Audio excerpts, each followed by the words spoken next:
Hey everybody, welcome back to the Pathfinders YouTube channel. Today we are going to be talking about hope. This is a topic we covered in one of our Zoom meetings a few weeks ago, so let's get started. Alright, so the first thing that we did in True Pathfinders Passion is talk about the definition of hope. So we all kind of went around and shared our definitions of hope and what it personally meant to us, and the definition that I had was that trusting that what's to come is good. So I encourage you to ask yourself the question, what is hope to you? The second thing we talked about is a couple different verses. The first verse that we talked about is Jeremiah 29:11, which says, "For I know the plans I have for you, declares the Lord, plans to prosper you and not to harm you, plans to give you hope in a future." The first really important part of that verse is it says, "For I know the plans I have for you." It's really amazing that we can rest and reside in the fact that God created the plans for our lives and those plans will be lived. The Lord's plans are not to harm us. And in reality, situations like illnesses and diseases are not caused by God, but they're caused by the enemy. But the Lord does use these things for his glory and the goodness of the world. So the Lord's plan for us will not hurt us, and it is ultimately the best thing for us. The second verse that we talked about is Romans 5:3-5, which says, "We rejoice in our sufferings, knowing that sufferings produce endurance, and endurance produces character, and character produces hope, and hope does not put us to shame, because God's love has been poured into our hearts."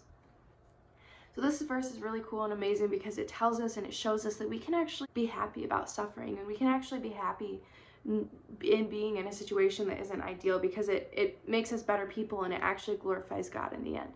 Next thing that we talked about is we kind of went through a list of different statements that give encouragement. First one is that miracles cannot come without problems. This one is one of my favorites because I think it's super important to remember whenever we're going through a problem, we can understand that so many good things can come out of it, and without problems, we wouldn't need a Lord, we wouldn't need a Savior, we wouldn't need miracles. Another thing that we talked about is how God's plan is perfect and how there is nothing better for you. So that is always something that we can reside in, especially when we have little hiccups in our lives or things that frustrate us or bring us down or aren't exactly ideal. We also talked about more so of what hope was at this time. We talked about how hope is actually a mindset and it's a positive attitude.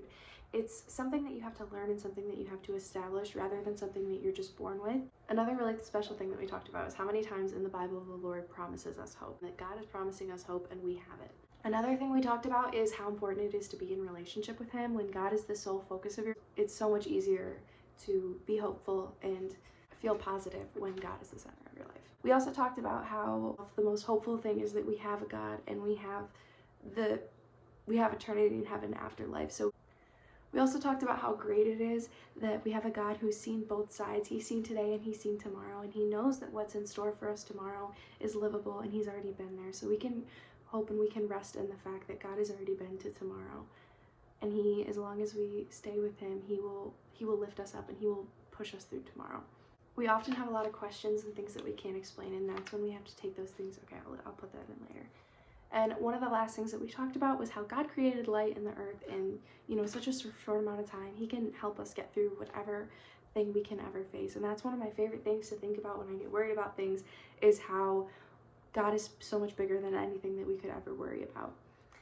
The last thing that we talked about was how we need to be intentional with our time, how we need to be reading and praying, and how that this is just such a great time to get to know God and to just become closer with him. We talked about how there's a lot of things that we question, especially right now, and a lot of us are feeling very unsettled, and there's so many things that we can't explain, but if we just take those things to God and we leave it there, we'll find so much more hope and peace in life. So, yeah. Alright, thank you guys so much for watching. I pray that this message encouraged you, and I pray that you spend some intentional time with God this week and today. I hope you enjoyed, and I will see you later. Bye!